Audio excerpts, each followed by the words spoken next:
how was it growing up in Baltimore? What was that experience like? Which part of Baltimore? Baltimore City, County?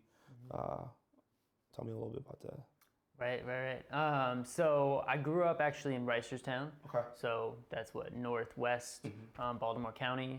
And then in high school, my family moved into the city. We moved into Tuscany Canterbury neighborhood. So that's right at like 39th and Charles area, right by the Hopkins Homewood campus. And then a couple of years after that, left for college. And then when I moved back, I moved into Charles Village, Remington area, and then sort of moved around there. Now I'm over in the Able community, so right between Charles Village and Waverly. So what was it like moving into that neighborhood? What was that neighborhood like when you moved in? I mean, that's probably like, what, 10 years ago, maybe even longer? Right, yeah. Was it, I know that neighborhood is semi-affluent neighborhood.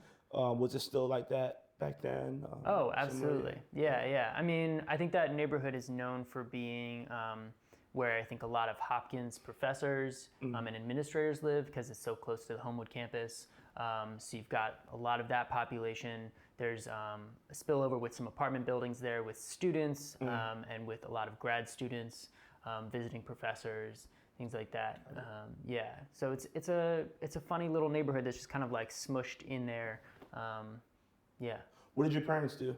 So my dad worked at Johns Hopkins in the ophthalmology department. He's a physicist. So did a lot of work around studying glaucoma and trying to how do we do early detection and prevention. And then my mom worked for an engineering company for a while, a lot around transportation. So a lot of light rail, road infrastructure, and doing with a focus on environmental impact studies, right? So seeing how as we build new infrastructure, how is that impacting the environment around us, and how can we mitigate some of those impacts? So while we were both in school, what types of things were you interested in? Like, I mean, I kind of remember what kinds of things you were interested in. But, I'd be curious to know what you remember. I mean, I remember you being like the eco guy. Eco guy, yeah. You were like the eco guy. You definitely had a beard, the first out of anybody I remember. And all of the ladies loved Matan back in the day. But I remember you always having you always were focused on social issues. You always are involved in all of the club activities. You went on the civil rights trip. You hung out in Tracy's office, which meant you hung out with the black students a lot. And you always had a leaning towards things that affected Baltimore City. And it definitely came from a genuine place. And the fact that I knew you way back then and you haven't changed to now, I can attest to that. It comes from a very honest place. I hope I've changed a little bit since then. A little bit, but like, No, pretty much. I mean, it was, so actually I didn't go on the civil rights trip when I was in school. And that was my number one regret after leaving Park. And that's why I came back, and I've been chaperoning that for the last few years because I had two mentors who were heavily involved, Carol and Tracy. Oh, for sure you did that. I know. I didn't do it either. Screwed up. And So, I mean, I was definitely involved a lot with environmental stuff. You're right there. I remember that there was a few clubs working on how do we get Park to be more eco-friendly, making a green school, all that stuff. And then I think that changed in college. I went into college thinking I was going to study environmental studies, and it just, as soon as I started those classes, I was like, this is not at all where I want to be. And I think that Where'd you go to school, if you don't mind me? No, I went to Oberlin College, in Ohio. I mean, there was something about, it felt, it was just the time where I think environmental justice was being developed as a big part of the movement, which that part resonated with me, but it felt like where I was at in terms of the studies, it was still so disconnected from that, and it was very whitewashed. And I think in a lot of ways continues to be, but there's been a lot of progress there as well, I think. Absolutely. And so the fact that conversation and that work was so lacking in a lens around class and a lens around race, right, and taking into all these other factors that are absolute underpinnings of what we're seeing. I think that I wanted to try to see how can I study that? How can I get more involved in that? So I ended up studying sociology and trying to really focus on that. I remember one of my favorite projects was actually studying the highway to nowhere here in Baltimore. That's where I grew up. Yeah. And sort of studying how that came to be, and then the lasting impacts of what that devastating project did. So for people who don't know, and I'll tell my perspective on the highway, since that's where I grew up, and then I think you were in my class when we went down there. I don't remember, but I remember I coordinated a trip with Tracy. I want to say like Rachel Shapiro and like some other people of getting the whole grade to go down in that area, and then we had the Lockman Bundy partnership and all that jazz. Right, with the school down there, But yeah, so from my perspective, so I grew up on Edmondson and Payson, or Franklin and Payson, depending on which side, and literally the one block before the end of the highway to nowhere. So when I grew up, I didn't know anything about highway to nowhere. We used to call it the wall, and it used to be this huge wall that separated the side that we were on. So it was like, I think it was like Pulaski, and then there was a couple other streets, but it was our side, and then across the wall there were all a bunch of other neighborhoods. But on top of the wall, if you walked around, there was a whole bunch of grass. And that was really the only place that we didn't really have parks. Like the closest park, maybe like Druid Hill or Carroll Park, but they were pretty good walks, like 15-minute walks through potentially very dangerous neighborhoods when we were younger. So we used to just climb up and go on top of the wall, and we played soccer and baseball and all types of stuff up there. And then when I got in high school, I was interested in that as well because I attended a community meeting, and they were talking about tearing it down for this red line project that the governor was interested in trying to start or whatever. So they came around to our house, and they were like, yeah, we want to, there's going to be a subway station that's going to emerge from the ground here around this area, and we want to talk to people in the neighborhood. We're going to put noise sensors in case the noise bothers you and all this stuff, and you can pick the colors of the mural of what you want. And I didn't know anything about the systemic issues in Baltimore and about the behavior of how that process has been repeated over and over through predominantly Black and minority neighborhoods across Baltimore in terms of a way to gentrify the neighborhood while people are there, but also under the guise of, hey, you have choice. Like, here's your option. We're going to tear it all down, but you can decide like what it looked like aesthetically, what parts of it look like after that. So that was like the first moment I think that I got really interested in housing policy and the history of redlining and segregation through housing policy in Baltimore, and we're seeing the effects of that now. Right. So I'd love to hear about like what you learned about how you got interested in that. Yeah, I mean, just redlining alone, right? Baltimore being the birthplace of that, and so not only the redlining processes, but then the legacy of that in how we do these developments as a city, as a means of breaking up neighborhoods, predominantly Black and brown neighborhoods, right? And using that to sort of just lay the groundwork for developers to come in, or not, right? In the case of Highway to Nowhere, the reason it has that name is because it doesn't actually go anywhere, right? It just was a means of breaking up the neighborhoods that were there. Yeah. Which is crazy because I lived in the nowhere that it went to. Right. You know, like the name in itself is, I never was hurt by it, but I remember hearing people in the community talk about it. Like there was a lady, Miss Zelda, who lived in the community for a long time up on Emerson Avenue, Emerson and Fulton. And she talked about how hurtful it was, that name. I never thought about it because that's what people call it, Highway to Nowhere. Right. But I lived at the end of the highway, and like, are you saying that where I live is nowhere? You know, and we're not going all the way out to like what, Route 40, Catesville, whatever it was headed, like supposed to connect east to west or whatever. Right, so exactly. And then connect to Route 70 that goes up towards Frederick and all that. Yeah. No, I mean that's a really important point of it. Yeah, I mean that's just like one example of the many that have occurred in the city, right? And that happen in cities across the country. And I think that there's, at that stage in like my education when I was looking into that, all of that was so shocking and new, and and seeing the intentionality behind it, right? Since then, that like naiveness has worn off, and now I understand, right? Like it's part of much longer and greater patterns, and none of it should be surprising. It can certainly be shocking, and it continually is shocking, all these steps that are taken, but it shouldn't be surprising by any means, because these are the systems that we have in place. So what did you do after college when you graduated? Right. So after I graduated, I moved. I spent some time with my brother, and then moved back to Baltimore. And I knew you had a brother. Yeah, I've got 2 brothers and 1 sister. Yeah, I'm the youngest of a bunch. I knew you had a sister, I think. Yeah, and then 2 older brothers. And yeah, moving back, I was sort of just curious and seeing like, how can I plug back into this place that I called home, but really, I don't think I had a comprehensive understanding of Baltimore, and I certainly didn't have my own understanding as an adult living in Baltimore. And this dynamic of growing up in the county and yet still saying I was from Baltimore, right? That's a dynamic that we hear talked about all the time. So really wanted to explore that and find my own place in the city and my own understanding of it, and connection to it.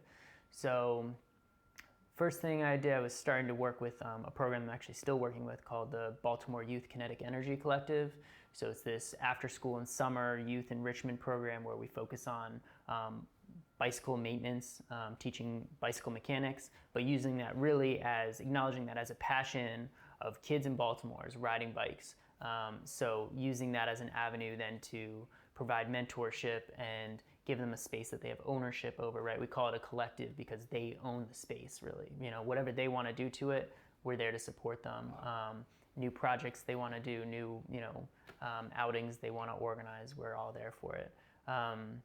So I plugged into that, and that program was born out of, there was a DIY bike space in Baltimore that kids were trying to get access to, but it was geared towards adults. And so they were being turned away routinely because the people who were volunteering there didn't have an interest or have the capacity to be engaging kids.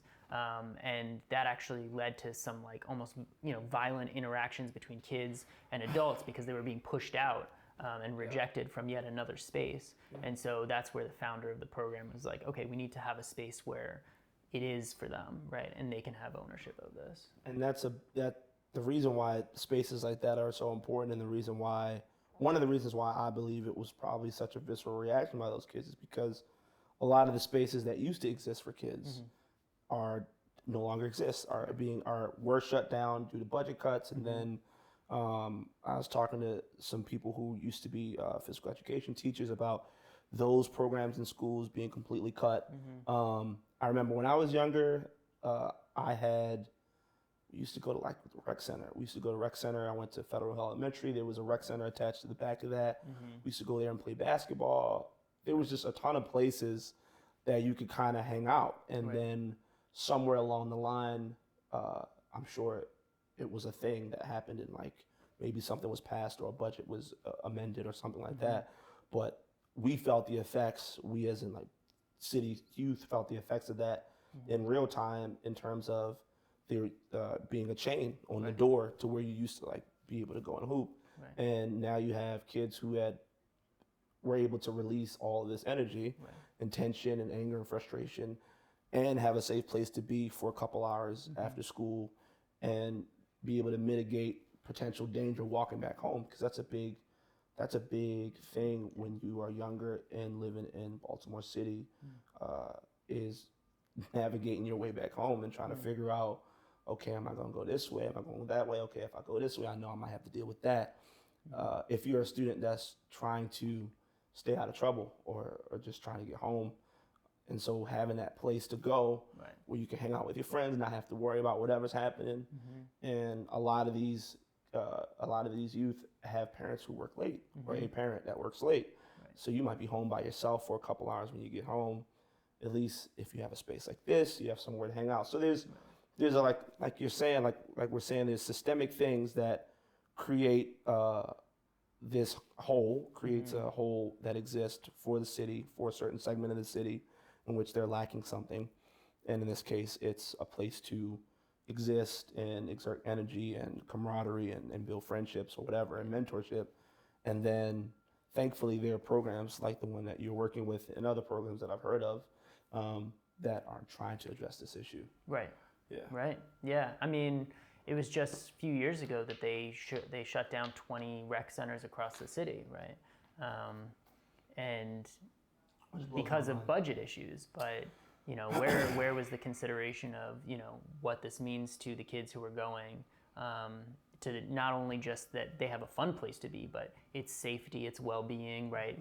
A lot of the programs offer food, tutoring, I mean, anything that, you know, kids might need, and suddenly you're just ripping that security net out from under them. And so, yeah, there are a lot of programs that were around before that happened and that have sprung up since to try to fill that gap.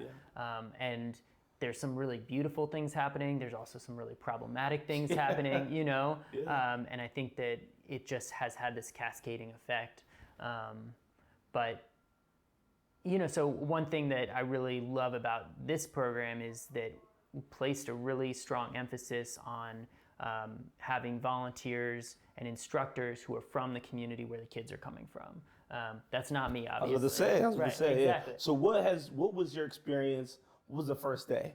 Like, how was that? Because I can imagine what it would be like, but how was it for you first day there with the kids? And I mean, great, because I'm passionate about bikes too, and so I was able to jump in and passionate about working with kids.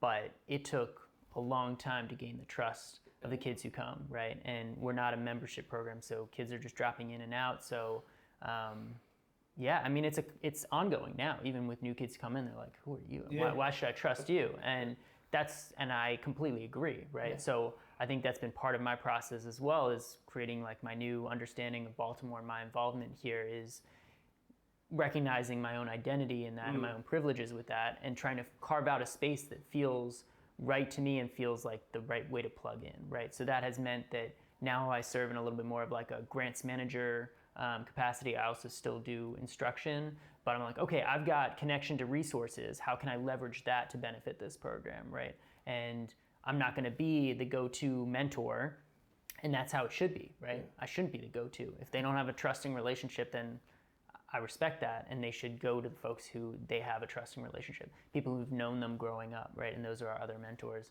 and working alongside them. But I think that that's sort of probably what I was alluding to in terms of some problematic things jumping up is like this influence of largely white-dominated nonprofits in Baltimore City, right, and operating without intention or awareness of their role in that, and how that then further pushes things along, right? And that's me. Like, I'm constantly having to look at that, and I think it's a really interesting thing, and I think that a lot of nonprofits can get away without examining themselves. But black people, black and brown people, I think nowadays have a good nose for when white people or white nonprofit people that play that circuit are just here to take a picture or here to put someone on their resume or here to make themselves feel better, and when it's genuine. And that's why, you know, I started off with saying, like, I remember how you were, you know, 15 years ago or however long it's been. 15 years ago, yeah. So I've never worked in a nonprofit officially, but I had the opportunity to interact with a lot of nonprofits while I was working with an organization out of a collaborative space at Motor House, and I was going to a lot of events, and it's all I don't like it. And we're in this situation in which a certain group of people have the access, they have the visual lovability, and so it's a softer approach when a certain person, i.e. a white person, a white male, white female, white woman, whatever, goes to a body of people that have money and says, hey, we're doing this stuff, blah, blah, blah, whatever, can we get some money for these kids? Versus when maybe another person goes to those same groups of people, the optics look different. And it's like, okay, well, I get it. that's one way to leverage your privilege. But a lot of the times, systematic changes aren't happening.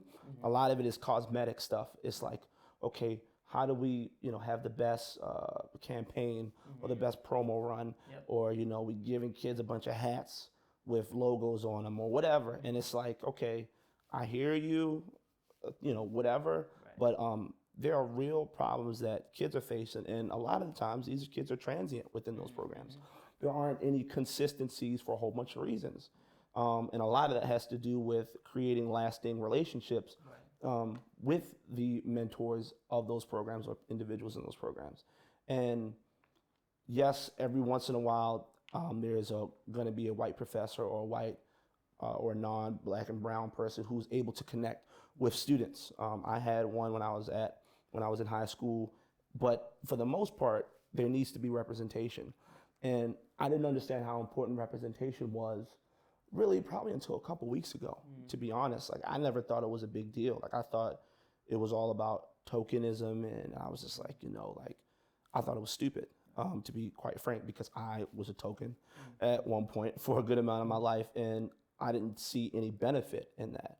But now as I get older and see the importance of what it looks like for a young black kid looking at me in certain circles and situations, or multiple kids, and being able to say, okay, wow, okay, you did this, you did that, wow. And that opens the door for who knows how many kids to think about potentially being in a position in a role that you're in, or taking it to a whole nother level. And I think that alone is a big deal. And I think people undervalue their own experiences.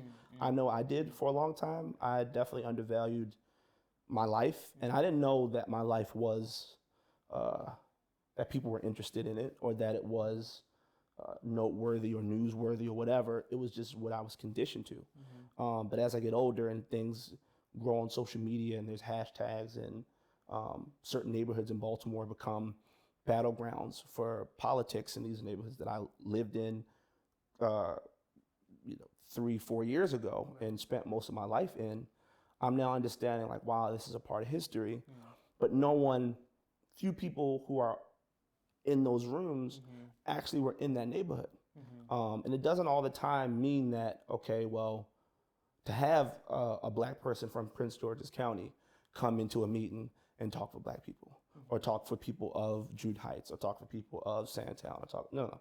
You get somebody of the community to tell you what's really going on. And it's a weird thing where people, it's like, if we could figure out a way to help people to gain the ability to articulate their own story, I think, and that doesn't mean sound white or make it sound white. It just means, okay, figure out how to find the salient points that can connect to issues, larger issues in the city and the state that people can attach themselves to get behind you, whether that's food access. Like, that's a big thing that's going on right now. And Baltimore city schools have horrible food. So, like, if there's a way for, parents or students or whatever to connect with a larger organization, i.e. maybe a Mom's Organic or something like that, and say, hey, you're interested in this, we don't have this, where is there a bridge? I feel like that's where the real synergy lies, and you letting those people lead the conversation, and you being willing to say, okay, I want to do some good, but I don't know where to start. I have resources, I may have money, I may have time, I may have opportunity for jobs or wanting to invest my money or what have you, but I don't know how to. And I think the issue comes in when those people don't know how to articulate what it is that they want, or what it is that could benefit them. Or given the access to a platform to say that, right? That's step one. I think a lot of times people do know how to articulate what they're concerned about, what they care about, and what they think should be done, but they're not given that access to platforms to do that. And access to the process where that happens, right? And so that's why I think, like, it's great that you're talking to people who are involved in development, who are involved in policy, all across the board, to say, what are the access points?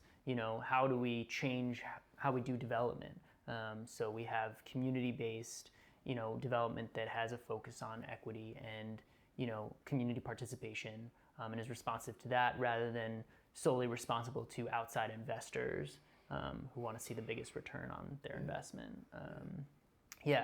And so I think as much as we can work to continue to open up and the access to those platforms, the more we'll start to see changes, which I know we were talking about earlier, is like, I think there is a shift happening across the board in terms of the conversations that are happening, the way things are starting to function. There's still a long way to go, but yeah, I think maybe that's starting to happen. So what's some of the work that you're doing now of what you can talk about, what you're legally allowed to talk about? No, so in the recent past, I've been involved with some advocacy organizations in Baltimore City who have also then done work at the state level. And right now, one of the big issues, and I'm just thinking about this because there was a council meeting on Monday that addressed these issues, but right now there's one like water affordability and accountability. So there's a bill that's moving through City Council called the Water Accountability and Equity Act. And this would be a sort of fundamental overhaul of our water billing system in Baltimore. We know that there have been lots of issues, right, with false billing, with not having a formal dispute process, and with having a Department of Public Works that is largely non-responsive to the needs and concerns of citizens. And that continues to ask for more money from citizens. So we're in the middle of a 30% rate hike over 3 years in our water bills. So there'll be a 9% increase. It's just under 30%. There'll be a 9% increase over the next 3 years. And so there's a lot of questions about it. Why are we seeing this increase, right? I mean, it's around this failing infrastructure, right? Baltimore has this old and crumbling water and sewage infrastructure that needs to be repaired, which is absolutely true. Yes, that's 100% true. No one disagrees with that. And it's where does the money come from? But what we're finding out, right, is that people are being charged erroneous bills, having no way to dispute those. And up until last year, people could lose their homes because of that, because they could be sent to tax sale because of an unpaid water bill. Yeah, I remember I was staying in an apartment and I was sent a water bill for $1,300. This is when I think it was happening across the city where a bunch of people were getting, something was going on with the meters or whatever was happening. It was happening to a lot of people. Yeah. And I freaked out because I didn't know it was a big issue. Right. And that was the first time that I watched on TV, I watched the open council meeting and saw people getting up and going like, oh my God, my bills, blah, blah, blah. 'Cause it was $1,300 and my landlord, which was more like a slumlord, was just like, yeah, I don't know what to tell you. Like, you got to pay it, like figure it out type of thing. Like it's not on me, you got to talk to the city. Right. And I'm sure there's a whole bunch of people in the same situation. Yeah. And I think I would argue that most people in the city have no issue with things being fixed. Most people don't want to experience all of the bad roads, bad infrastructure, subway system that don't work. I mean, buses that run late. Those are the people that use those the most are low-income people that are affected by these issues. So there's no argument there. It's the systematic or the behavior cycle of hey, just give me a couple bucks and we're gonna fix it, and literally nothing happens. Like me and one of my friends have a joke that Baltimore is always doing Project Orange Cone. Because nothing ever, 10 years, literally, like they were doing a project on Calvert. And I used to the bus would pick me up on Calvert, and then I graduated, and it was still working on the same block on Calvert. So I know that there's a bunch of systematic issues in Baltimore with like streetcar tracks that are under the road and like issues with moisture. Okay, great. But y'all still asking for money. The city's, at the end of the day, the city's still asking for money, and what we do know is that the ways that it's been done, from my perspective, has not helped. So, like, is there even like a system in which, okay, the citizens say, okay, we agreed to this for a year, and after a year, there's a process in which we say, okay, what has actually changed? What has actually been done after a year? And if nothing's been changed after a year, then why are we paying y'all another 9% for nothing to be changed again? Right. You know, it's like a lot of the anger comes from people blindly giving away their tax money without having any metric for change. Right. You just feel like nothing's happening. Right. And meanwhile, we're paying exorbitant property taxes. You know, an issue with the water billing system is that as renters, you don't have rights in the water billing system. And so hopefully that's something we'll be able to change, is that as a renter, you can get charged directly, and that way you have control of your account. And if there's a dispute, you can go directly to the Department of Public Works rather than having to go through your landlord, who probably doesn't care, isn't going to be responsive most of the time anyways. Doesn't live in Baltimore. Doesn't live in Baltimore, yeah. 2 hours away. Exactly, if they're that close, yeah. And so, yeah, I think there's a great need across the whole city for more citizen oversight and accountability, right? Yeah, there should be a review that includes feedback from citizens about how things are going. Why are we, you know, the 9%, because really it's like us making a 9% investment in the system, right? So as investors, where's our response, right? Yeah, and, but then what's goes further than that is that now we have evidence year after year that the city is failing to charge large corporations and nonprofits for bills, right? And it's a big issue in water billing.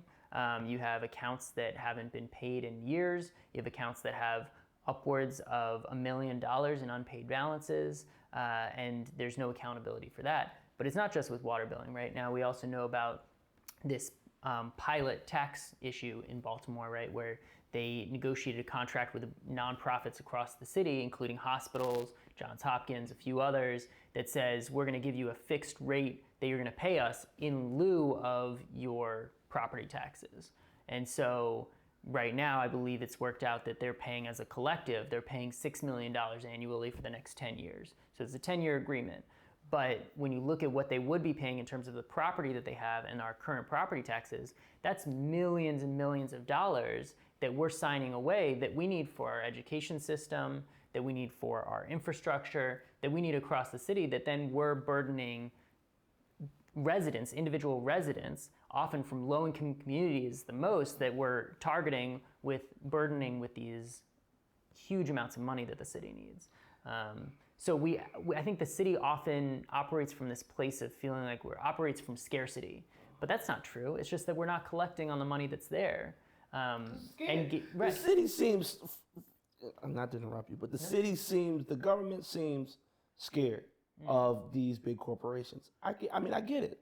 They're the big dogs in town, and they say, hey, we got all this money, we want to create all these jobs, we're going to bring all these new homeowners, all these young professionals, you know, we're going to create a whole new neighborhood. You know, I use Federal Hill as an example. You know, it's funny when my friends come in town or whatever, I have a friend who's thinking about moving to Baltimore, and he's never been, his partner has never been to Baltimore. And so she was saying, oh, I want to visit, blah, blah. And I was like, okay, what neighborhoods? And she was like, oh, Mount Vernon, Charles Village, Fed Hill. Great.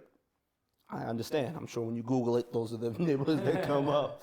But I just remember, like I said, I went to Federal Hill Elementary, and I have very vivid, accurate memories of it was a rough neighborhood. Like, it wasn't nice or whatever it is now. It was a predominantly poor white neighborhood. There was a lot of drugs, a lot of crime, a lot of police activity or whatever. And it feels like that's moved further south, like past Port Covington, like further more like Brooklyn, Patapsco, those areas. It's just kind of, those people have been pushed out as well. I know a good amount of people from those areas, and they feel the same frustration that a lot of minority residents do, but in a different, obviously these are different neighborhoods. So here you have it where a big company or a big corporation is able to bully our city into getting whatever they want. The largest corporation in our city, Under Armour, being able to pretty much do whatever they want in the city. And I worked for 2 years at an investment bank. I understand the importance of having large investors in a city. And I'm not saying that that shouldn't be a thing. I'm not saying Under Armour shouldn't have a partnership with the city. But what I am saying is I feel like we as in Baltimore City gives it up so easily. Right. Like we just go, we look and see that dollar sign, or we see the potential for development, or we see the potential for influx of non-Baltimore natives moving in, and we see the cha-ching, all the problems are going to go away. Right. I don't have to generate any income. I don't have to figure it out through budget cuts or whatever. You think all your problems are going to go away.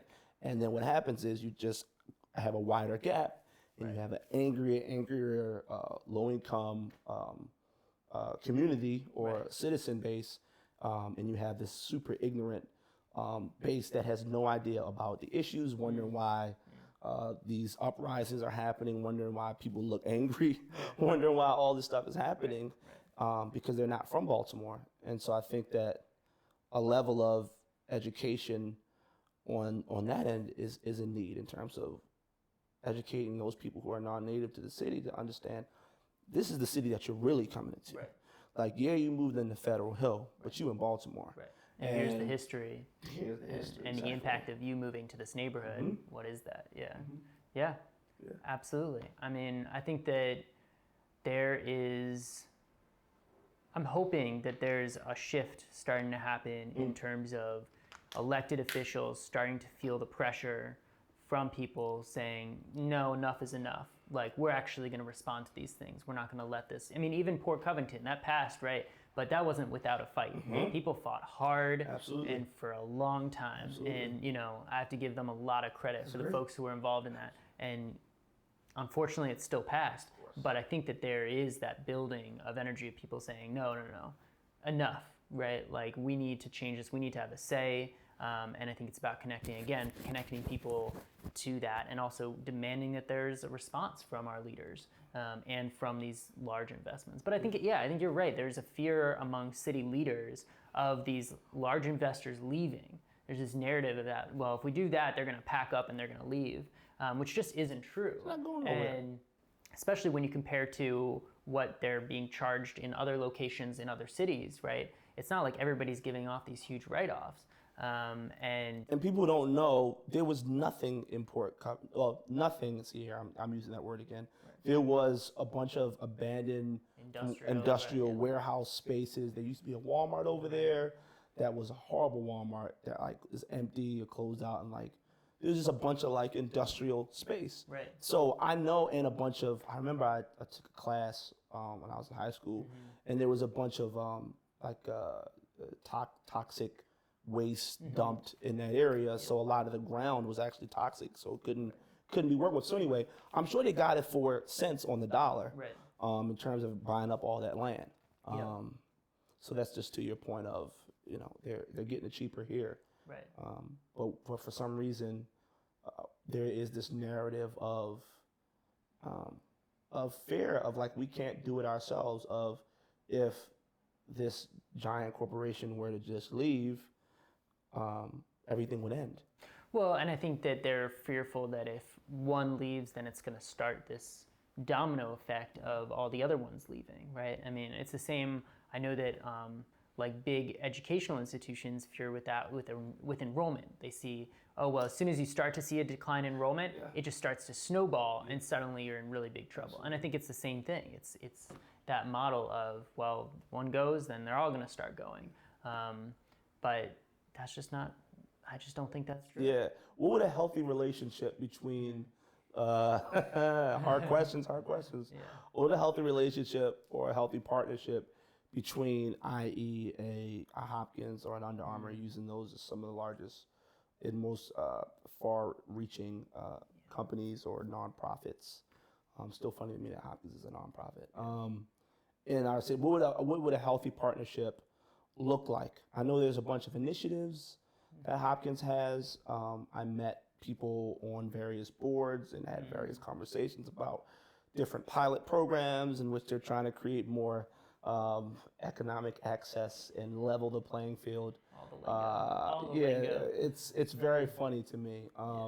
When I go into these rooms, people just not from Baltimore City. Right. And then when I ask that question, it makes it look like, oh, you just want everything to be Baltimore City. Right. I'm like, well, you guys are located in Baltimore City. Like, so anyway, back to the question. What would in your mind, and this is just spitballing, but what would a healthy relationship between our city government or city government, the people, and an organization like that, what would that look like? It's a really good question. I think there are people who are much better positioned to answer that. But I mean, just first coming to mind, I think, one, having these large institutions paying their fair share is just a very basic place to start. Absolutely. And would have a huge, I mean, we're talking about hundreds of millions of dollars this city is passing up. That's not chump change, right? Like, that is some serious money that we need for our systems. And then I think, establishing in agreements that there's participation from communities. I mean, a big thing with Port Covington, where is the insurance that there's going to be housing available for people who are living in the area, that job opportunities are going to be made available, that if there needs to be training for those jobs, that we're, ensuring that they're going to be providing those, right? Yeah, that all costs something, but it's what we need to demand as a part of that, partnership or agreement or whatever, right? Absolutely. Is that, no, if you want to be a part of Baltimore, then be a part of it, right? Like, involve our city leaders, involve our community leaders, involve the residents where you're moving in. And I think that that's viewed as an unnecessary burden, an unnecessary cost that can often just be steamrolled. But I think that those are just some really fundamental ways that these institutions can be better partners. I mean, I think just making sure people are at the table. You're totally right. Every meeting you go to with these large institutions, you see who's at the table, and it is not representative of Baltimore at all. And I think that that's also a key point. But because there's this risk of, oh, well, then we'll do listening sessions. That's great, but if that's not having an actual impact on the end result, then it's just trying to placate the people, right? And you're just saying, well, we'll do this. It'll look that we're, involving people. It'll feel like we're involving people, but the end result doesn't really change. Yeah, and not to get too much into a deep dive, but I mean, hey, we're here, and while you're talking, one of the things I learned while I was working at an investment bank was that somebody's making money on both sides, right? So there is a business in there always being a class of people who are constantly angry and constantly needing services, constantly needing food stamp, constantly needing assistance. There are companies that provide all of these things. There are companies that provide food to these horrible hospitals that have horrible service. They bring you a little lunch tray. Those are companies that get money for those plastics. So it's like there is the social there's the social answer from that perspective. But then on the other side, not the other side, but sort of parallel to that, there's also trying to figure out what the economic argument and presenting a better argument for investors in terms of why is it better for all of us to have a better city? Right. Like, you can't get away with having these pocket communities anymore. Because that's what we know. If anybody's from Baltimore, if you've lived here at all, you know that there are these pocket communities, and people pretty much will go from these communities to these communities. And it's the same thing in the Black community. It's the same thing. No matter where you go, if you live in a certain community, you only go to another community that's similar to that. So if you live in Mount Vernon, you're pretty much only going to be going to Rowan Park or Ruxton, those areas, or Fed Hill or Fells Point, Canton, those predominantly yuppie areas. If you live in another area, let's say West Baltimore, you might only be going up Sandtown or these different places. You're not going to the other side. And we gotta, and this is some of the work that Lawrence Brown has, Dr. Lawrence Brown, who I got to see talk a lot and was super informative, enlightening. And a lot of the work that he's doing is, from what I saw, is unearthing the roots of this, and all of it goes to housing policy that was introduced in like the 50s and 60s and around that, and to give a certain group of people a leg up, to jumpstart the economy, and then after that, basically realizing, okay, yeah, we're not letting everybody get in on this. So you introduce these policies that make a stark line. So when you cross over from, what is that, McCullough, and then you go to Utah, and then whatever that next street is, you in a whole nother Baltimore. Property value, all that shoots up out the sky within a three block radius. So I think along with what you're saying is like forcing these large companies to not be allowed to just invest in their own little pocket around them. And they decide, okay, these are the communities that we want. No, you don't get to do that. Like, you have to invest in other communities. Like, we're a city. We're not these different neighborhoods. And that's the way it's always been. Yeah. And what you're bringing up, I think it's tied to so many different implications, right? With those housing policies, we've seen the driving of investment or disinvestment. And one of the things that Dr. Brown often talks about as an example of this is the investment in public transit, and often access to free transit, right? And where that is. So he talks about the white L and the black butterfly. And if you look at, the Charm City Circulator, Baltimore's free bus, if you're not aware of it, it runs exactly in that white L, but who needs free access to public transit, right? Not folks living in this L. It's a spit. It's like almost feels like a spit in the face. Oh, absolutely. Like, we know y'all need it for free, but we don't care. Right. Where are bike lanes? Right. Where are people putting bike lanes right now? Where are we putting? When we have one of the things he talks about is when they did have the bike program where it actually had stations. Where were they putting the bike stations? It's all of these components that we're sometimes people talk as a luxury, but no, you're creating a public transit infrastructure. But where are you putting that? Exactly.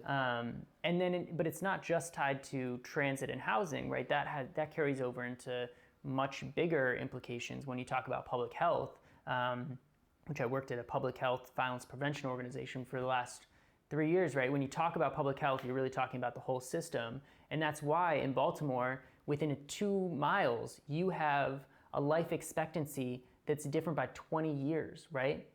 If you were talking about, in North Baltimore, you have a life expectancy of about 80-something years, right? If you're talking about being over in West Baltimore, it drops down to about 68 years, right? So you've got a 20-year, so this has real implications on people's health, employment outcomes, education outcomes. It is across every single facet of life. So I think that it's also important with any one of these issues that we connect it back to that it is part of a whole citywide system. And you can't just address one issue. You have to be addressing all of them. And I would love to see people more involved in how we're developing new policies going forward, right? And where's the people's voice and involvement in putting forward new policies, new legislation, working with their representatives, electing new representatives if they feel like their current ones are, dysfunctional. So if I'm person A from whatever neighborhood in the city and I don't know anything about politics, zero. I have never had interest in politics, but I'm angry or I'm tired and I want to get involved. I want to believe that if I get involved and get those around me to get involved into the system, I can make some sort of change. What would you say is maybe step 1, step 2, step 3 for a person like that to jumpstart themselves in getting, being able to get into there? Of course, we know you got the council meetings, et cetera, but those can be tiresome for people.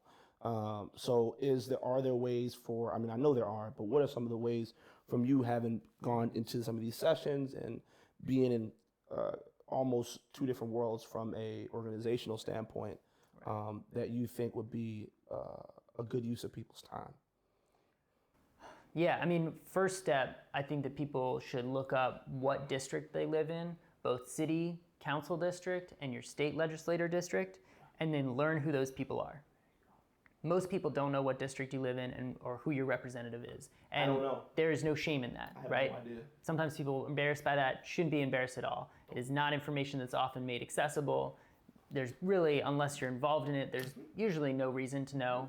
But I would say that's number one, right? Because from there, you know who your representatives are, and then you can know who to pressure. You know who to call, you know who to write to, you know who to show up at their meetings and ask them tough questions. I think that there's often, in certain districts, I think there's often, the legislators can get away with a lot because they don't feel like the public eye is on them. And I think when you show up, it actually does have a bigger impact than we think it does. When they know that people are watching, most legislators, and not all of them, will respond to that pressure. And whether that comes from a place of caring, a place of being worried about getting reelected, whatever it is, or public embarrassment, there's a whole slew. And it can be that they really care, but you have to show up and show them or call or whatever it is. There's a lot of offices that their phone lines are quiet most of the day, and there's no reason that should be the case with all the things that are going on. So I would say that's step one. And then, finding out what advocacy organizations are already doing the work on the issues that you care about. Because there are some really amazing advocates out there who are working tirelessly on issues, and figuring out what they're doing, if you agree with the way they're doing it. If not, let them know that. And if you have time and energy, get involved there as well. Because then those advocates have leverage to go to Annapolis or to go to City Hall and start making those requests and starting to develop, legislation if that's what's needed. And then if you're interested at that point, if you're still interested and you're still paying attention, then actually going to some of these meetings, right? Showing up in Annapolis. A lot of legislators are not expecting large groups to show up in Annapolis at hearings and say, hey, we're watching. And what they're doing is public, right? You can watch it online, or you can go in person. You can submit written testimony. You can go and give oral testimony. And there's a lot of, that's not to say there aren't barriers to getting involved. There are lots of barriers. One, in just getting there, the time, the energy, the money, but then also learning all of the systems and the complicated lingo and everything that goes along with it, because it's not a clear process by any means. And as we were talking about earlier, the city process is different than the state process. But I think that there is power in getting involved in that. And there's part of me thinks, well, as I'm saying that, is that just like a naive way to look at it? But I think there is. And then I think there is power in who you elect and who's your fight. You can elect people who aren't going to be just bowing down to big institutions. And that's really important. And that's a hard job, and they'll make mistakes and all of that, but it's important. So we do have some really good leaders in city and state government right now. And I think that the more we can push to grow that is important. Yeah. As you're talking, what I'm hearing is like we've been sold this idea that our voice isn't important. Right. I remember from a young age thinking that voting was just not important. It was stupid. And of course you have the elders in my community being like, this is what we fought for. We fought for the right to vote, et cetera. And so you have this dichotomy of younger generations, as educated as I was or whatever, still not thinking there's any value in voting, whereas the older generation seemingly used every bit of leverage they could to enact change for themselves, for their generation. And I think that I would agree. I'm becoming less, the more horrible things I'm learning about, ironically, I'm becoming less of a skeptic in terms of like the power of your voice, because I'm always like that type of person where I feel like if somebody's hiding something from me, it usually means I probably should know what's going on. So it's like the idea of like, oh yeah, it doesn't really matter. Like, don't worry about it. It's boring. Like, you shouldn't go. It's going to take time. You don't even want to do it. Right. And I mean, we see this on a super micro level with schools that have a really active parent association versus schools that don't. It's like night and day. Yeah. So if we think about it just from those senses and that perspective, and I really honestly, the more that you're talking, I'm seeing that is definitely a big key. So I'm hoping that it becomes more clear, and I'm hoping that people are able to get more information and get more access. Right, and there are advocates out there who are hungry to have people come and ask them questions. Who will? I mean, it depends on like. I mean, it's across the spectrum in terms of what issues you want to be involved with, and especially I think this year is particularly important. Right, we have the Kirwan Commission recommendations, and we need the state to fund that. Right. So what is that for people who don't know? Right. So the Kirwan Commission has put together a whole new plan of recommendations for how to restructure public education in the state of Maryland, with very specific recommendations through every facet of what the education system is.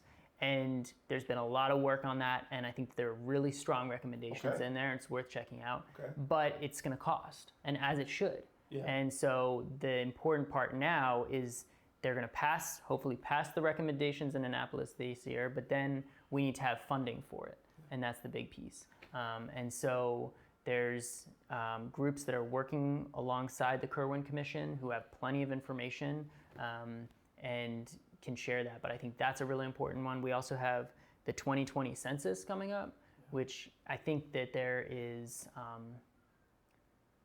it was only recently that I think I really learned the importance of participating in the census, because your participation in the census will drive the investment and availability of federal programs in our neighborhoods. So if we undercount ourselves, right, and if communities go undercounted, then we receive less federal money for key federal programs. I mean, this is including everything that's, exactly. Food access programs, education programs, they all determine that funding scheme based on the census. And this happens once every 10 years, right? So we have to, I mean, and I'm a recent passionate person about this. I might have to volunteer and go into like some of the neighborhoods that I know probably won't do it. The thing is that you don't have to volunteer. They have jobs. You can go online right now and apply for a job to be a census worker, right? And they actually have now what's called the community grants.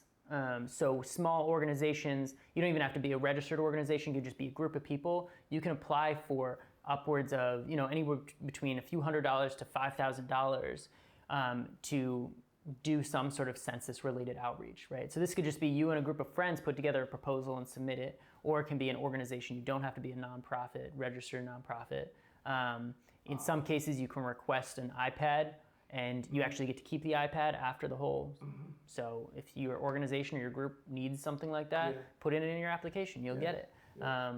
But I think there's in Baltimore, there's a huge focus on what they call hard-to-reach populations. So that's specific neighborhoods that in previous census and previous elections have had low turnout. So there's going to be an extra focus on that to say, how can we increase participation? How can we make this process cleaner and clearer?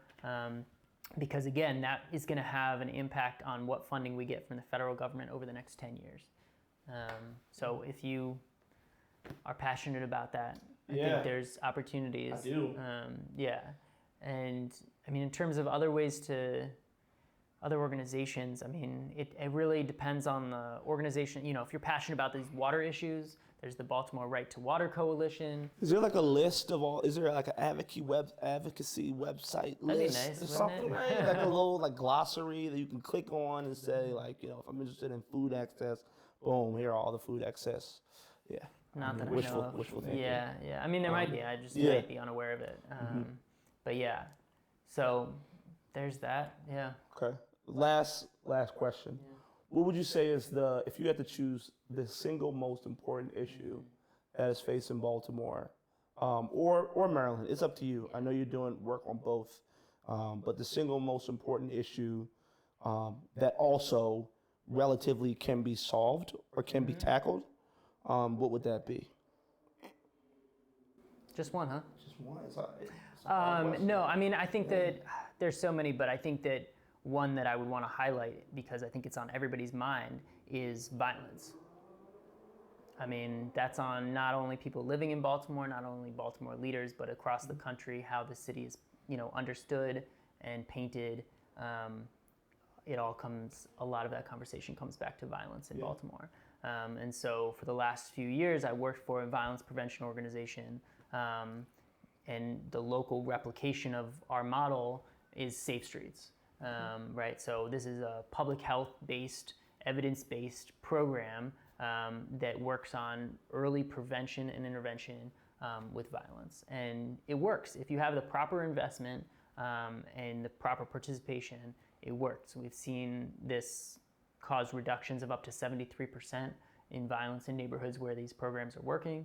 In Baltimore, several of the neighborhoods that have Safe Street sites have gone over a year without a single homicide. Wow. And these are neighborhoods that typically, or historically I should say, have had high rates of violence, right? And I don't think that that's the only program that's the solution, but I think that it's an indicator that we need to think about it differently. We need to approach violence as a health issue, not as this criminal justice issue where we depend on locking people up and over-policing communities. I mean, that approach is done. It never worked, it never will, and we need to move on past that. And unfortunately, we have a lot of leaders who are still leaning on that, and if not leaning on it, they're actually investing more into it, saying we need more police, we need more of this, suppression tactics. And I think that it's really time that we move away from that and say these approaches have not worked. Why would we invest more now if we have decades and decades of experience knowing that, if anything, this has made it worse, contributed to more trauma, to higher rates of incarceration, and it's time to take a look at alternative approaches. You've got Ceasefire 365, right? Super grassroots, doing outreach, bringing communities together and starting to change the narrative around this and actually starting to change the outcomes. And so I think that there's a whole slew. You've got ROCA, Baltimore, which I know is controversial when it was brought here because it came from Boston and there was millions of dollars of investment, and people are saying, why are you investing in this outside program?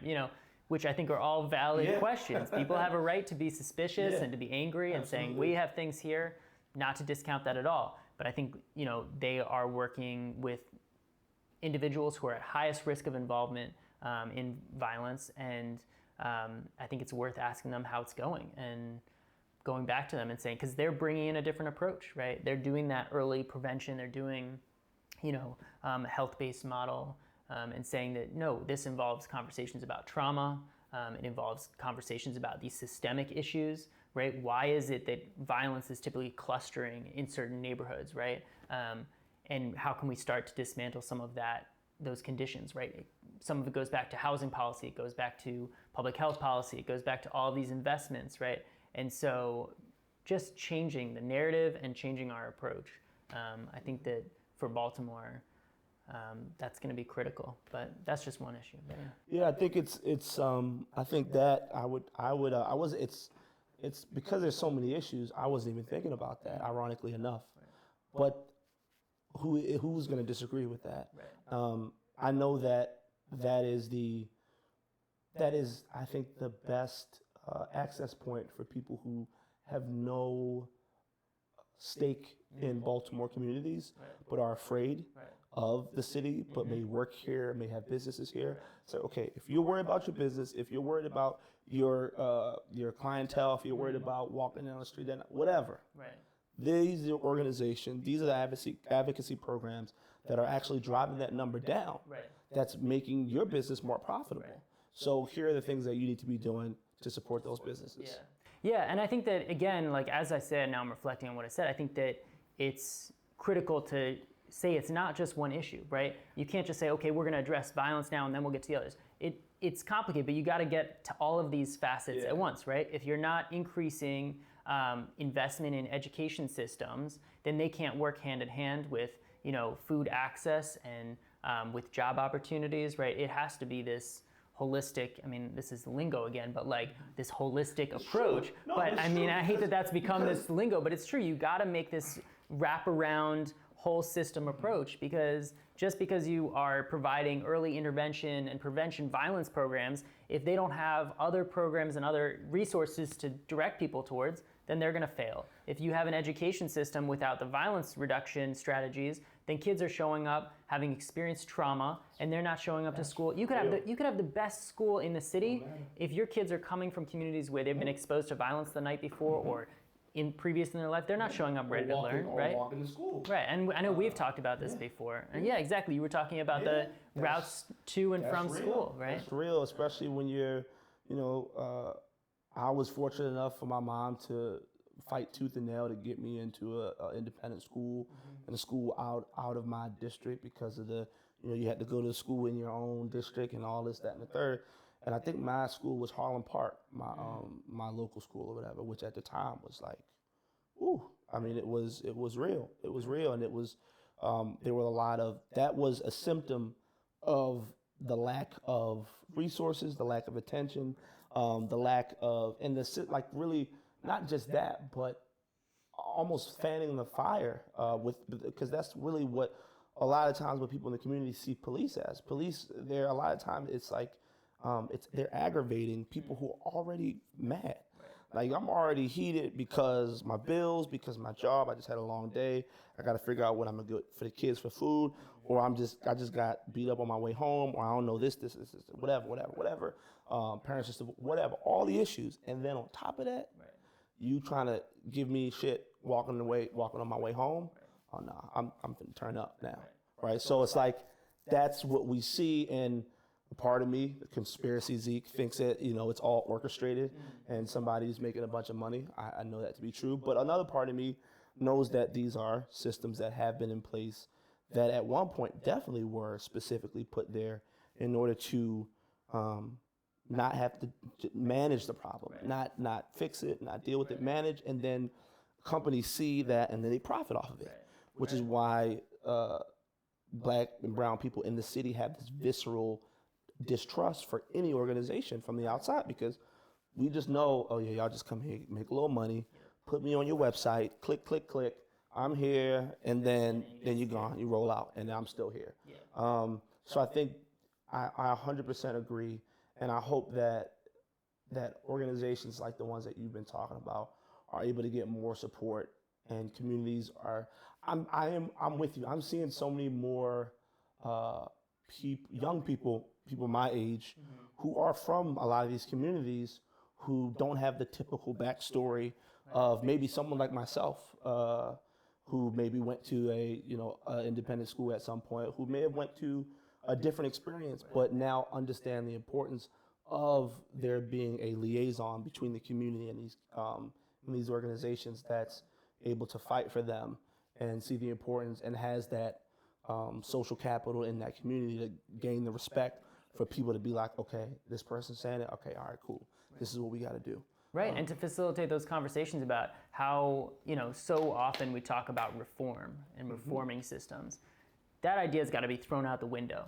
Should have been thrown out the window years ago, right? Because what we're trying to do is we're trying to reform systems that are actually, and people say they're broken, they're working exactly how they were designed to work, right? And that needs to be more of the conversation, is that it's not about reform. You can't reform a broken, here I go back to that. You can't reform a system that is operating the way it was supposed to. You have to scratch it and start with a new system, which I think, in an abstract form sounds like a really big task, but it's about what you're talking about, and it's about starting to chip away at that, and starting to actually bring that into the conversation and say, no, we need to think about this completely differently. And you can only do that if you have the right people in the right place to be doing that and to be facilitating those conversations. So. And you got to take yourself out of the mindset of my only options are what somebody has already did. Yeah. Like, people have that thing of, oh, it's a provable model, whatever.